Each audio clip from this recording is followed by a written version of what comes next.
welcome to today's luncheon sponsored by the Chicago School around mental health for nonprofits. My name is Susanna Song. We're here to talk about workplace wellness. How would you describe that? It really is multifaceted and multi-layered. The first part of it is having an organization that has a well-defined, meaningful, passion-driven mission. Individuals that show up every day with a sense of passion to support the mission that moves on forward. Those are organizations then when we get down to what we typically talk about. Those are organizations that have what I call psychologically safe environments. I do talk about love a lot in my work within the walls of Thresholds and in community work that I do. But love is not just a noun. It's really a verb.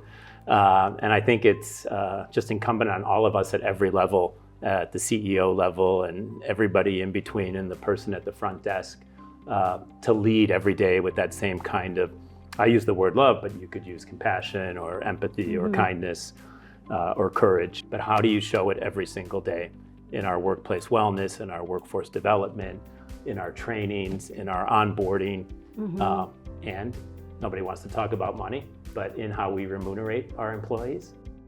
It's really about those that we serve. And for Thresholds, it's the 10,000 people with serious mental illness and a history of homelessness, a history of incarceration. And I say all the time that is what we do. We serve the most vulnerable. But I always say, I don't do it.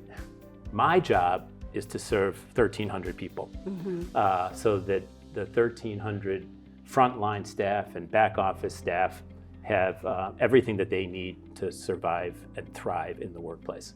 What are some of the challenges you face in cultivating that positive workplace environment? We all carry a backpack with us, and that backpack is stuffed with our life experiences. It is stuffed with all the joy that life brought us, and it is stuffed with all of the pain that life brought us, and all of our hopes, dreams, aspirations for our futures and the futures of those around us.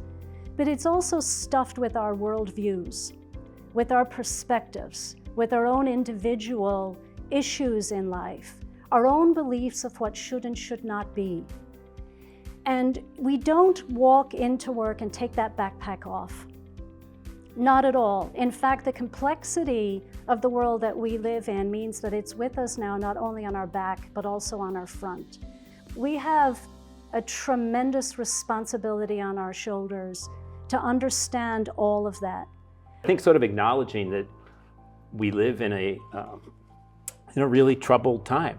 And I think acknowledging that is sort of an important part of both the healing process and figuring out how to be advocates. We've worked really hard for a long time, but especially the last 5 years, actually preceding the challenges of COVID and racial reckoning that happened simultaneously in America. But we've been on this path for diversity, equity, inclusion, belonging for a while. Not long enough, but in my tenure, I have made this a hallmark because I so strongly believe it. I think you can't have an organization that doesn't look like the people that you serve. You can't have a board that does not look like the people you serve. 4 years ago, one of our employees, an outreach worker, was interviewed by the New York Times. And at the very end of the article, the reporter just said, how do you explain the work that you do in just a sentence and without missing a beat? She said, we show up. Show up. We show up, that's it.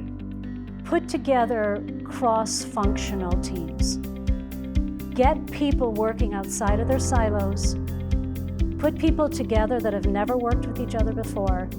Try to be kind, because the world is so unkind, and it takes work to be kind, especially when so much around us is unkind. Be present. That's so much like just showing up. We don't know what this afternoon brings. We don't know what tomorrow brings. So it's so important to have fun in the workplace and outside of the workplace.